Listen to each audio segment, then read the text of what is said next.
যখনই নিজেকে আয়নায় দেখি, জীবনে কি করলাম না করলাম পুরোটাই ভেসে ওঠে।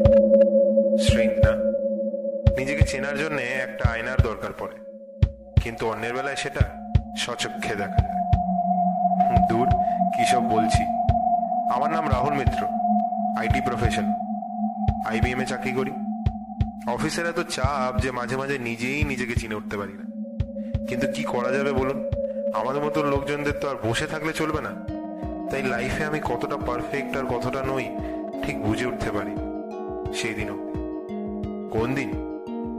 এমনই একটা দিন যেদিন আমার বিহেভিয়ার, ম্যানারিজম পুরো মানুষটা কি পাল্টে দিল। আমি এতটা বদলে কি করে গেলাম? সেটা কি আসলে আমি, না আমার মধ্যে কোনো হিডেন ফ্যাসেট?